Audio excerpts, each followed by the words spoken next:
A Swedish company will fit a heat pump in your home next week without asking for a penny up front, then charge you a flat monthly fee like a phone bill. And if the machine ever breaks, the repair is on them for the next 15 years. The company is IRA, and the press has taken to calling it the Spotify of heat pumps. But look closely at what that nickname is pointing at. It is not describing the hardware bolted to the side of your house. It is describing the contract wrapped around it, because the thing IRA is really selling is not the box, it is the promise that you will never have to think about the box. The heat pump itself is good but not revolutionary, and the company will tell you as much. The disruption here is the business model, and that is the harder problem to crack. So, we are going to follow the money rather than the technology for once, work out why heating as a service might do what subsidies and good intentions could not, and then weigh the catch. Because signing up to heat your home for 15 years is not quite the same as owning the thing that does it. To see why a business model could matter more than the machine, you have to look at what actually stops people buying a heat pump. It is rarely the technology. A heat pump in a UK home typically costs around £10,000 to buy and install. A government grant of £7,500 takes the edge off, but most households still face thousands of pounds out of pocket, all of it due before the system has saved them a single penny. For comparison, a straight gas boiler swap runs closer to £2,000 to £3,500. Then there is the fear sitting underneath the price.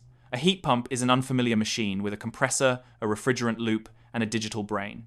The average homeowner has no idea who to call when it goes wrong. Pair a 5-figure bill with that uncertainty, and most people quietly replace their broken boiler with another boiler. The technology never gets a fair hearing. Cost and confidence, not physics, are what keep the gas boiler in place.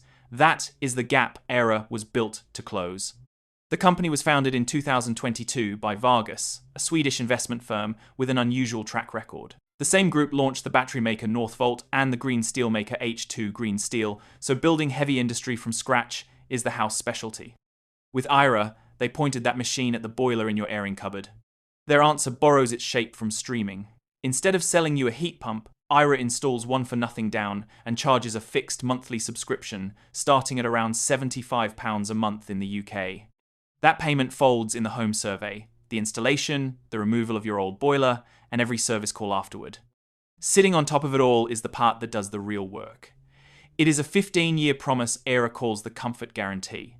It pledges to keep your home between 64 and 72 degrees Fahrenheit, even on the coldest day of the year. It also covers all parts, labour, and repairs for the full term, with no call-out charges.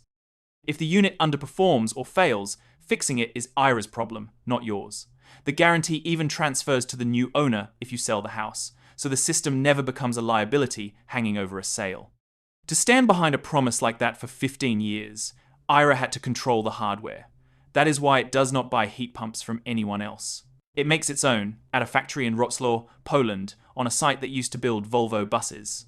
The range is deliberately simple, 3 sizes at 6, 8, and 12 kilowatts, enough to cover most homes without a sprawling catalogue. The units run on propane, a refrigerant with a tiny climate footprint that sidesteps the tightening rules on older synthetic gases. Propane also lets the pump push water out at up to 158 degrees Fahrenheit. That is hot enough to feed the radiators a gas boiler left behind, so many homes avoid ripping out their existing heating to make the switch. The pump keeps working in deep cold too, rated to run in outdoor temperatures as low as 13 degrees below 0 Fahrenheit. That matters, because it answers the obvious doubt about whether a heat pump can cope with a real winter. Each pump carries around 15 onboard sensors. They track outdoor temperature, water flow, compressor speed, and more, several times a second. That stream feeds IRA's software, branded IRA Intelligence, which tunes the system and lets the company spot a fault remotely, often before the homeowner notices anything is wrong. IRA says the result is a machine 4 times more efficient than a gas boiler, turning 1 unit of electricity into roughly 4 units of heat, against the near 1 to 1 of burning gas. That efficiency is real, but it is not unique to IRA. This is where the comparison gets interesting, because the rival here is not really another brand of heat pump. A heat pump from Daikin, Mitsubishi, or Vaillant can match or beat IRA on the spec sheet.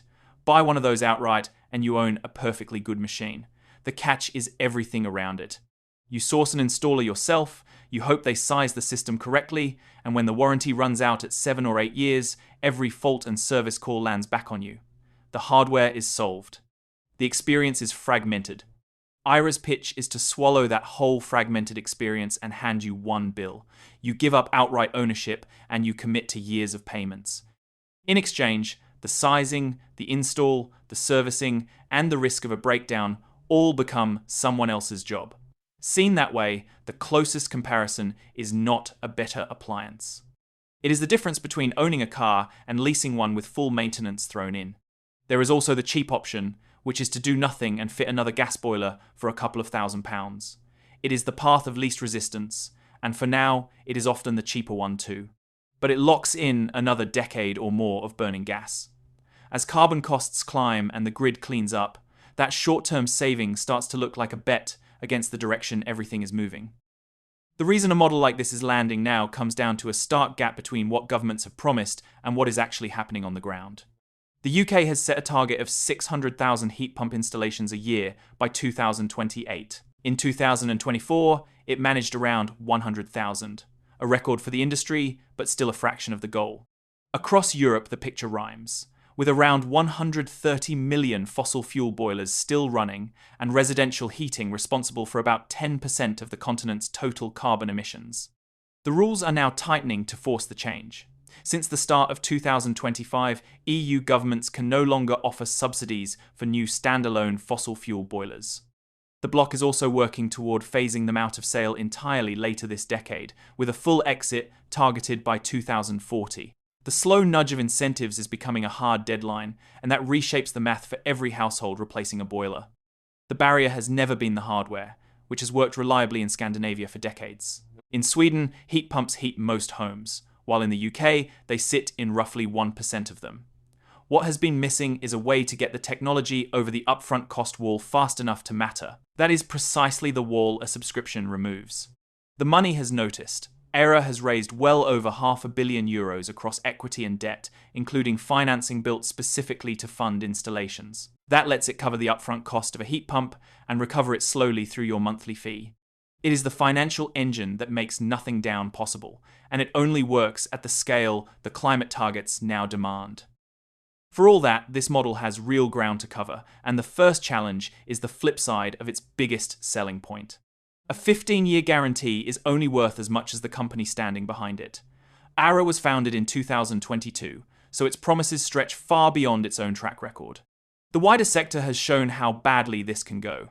Its own sister company, Northvolt, the battery maker, ran into deep financial trouble despite enormous backing. That is a reminder that ambition and capital do not guarantee survival. If an installer collapses, the homeowner is left holding a complex machine and a guarantee worth nothing. What would settle it is years of the company simply staying solvent and honouring its contracts, and that proof can only come with time. Then there is the savings claim itself. Aira advertises bill reductions of up to 40%, but up to is carrying a lot of weight there. The real figure depends heavily on your home, your insulation, and your electricity tariff. The company's own UK executives have quoted a more cautious average closer to 25%, and the UK advertising regulator has been pushing the whole sector to tighten exactly these kinds of green savings claims. A poorly insulated home could see far less, which makes honest home-by-home modelling essential rather than optional. And the offer simply is not available to most people yet. Aira sells only in the UK, Germany, and Italy. If you are watching from the United States or anywhere else, this exact service is not something you can sign up for, however appealing it sounds. The direction of travel, though, is clearly towards scale. Aira is expanding across its 3 markets and pushing the factory in Poland toward a capacity of 500,000 units a year. It has opened training academies to build the skilled installers this whole model depends on, since a subscription promise is only as good as the engineer who fits the system. The ambition reaches past the heat pump too. Aira is building toward a complete home energy system, folding in solar panels, battery storage, and smart electricity tariffs that run the pump hardest when power is cheapest and cleanest. The heat pump is the wedge. The longer game is to manage a home's entire energy use on one monthly bill, which is where the Spotify comparison stops being a slogan and starts looking like a plan. If the model proves itself in Europe first, the version that eventually reaches other markets will likely arrive more polished, with the early faults already ironed out by the homes that went first. So here is the trade you are actually being asked to weigh. On one side, you own nothing, and you commit to paying a company every month for 15 years to keep your home warm, trusting a young firm to still be standing at the end of it. On the other, you put down nothing today, you never field a repair bill or chase an engineer, and the entire risk of the machine failing sits with someone else. For decades, a heat pump meant a daunting purchase and a problem you owned alone. Ira is betting you would rather not own the problem at all. Whether that is freedom or just a quieter kind of lock-in is the question only you can answer. And your answer probably says as much about how you feel about subscriptions as it does about how you feel about heat.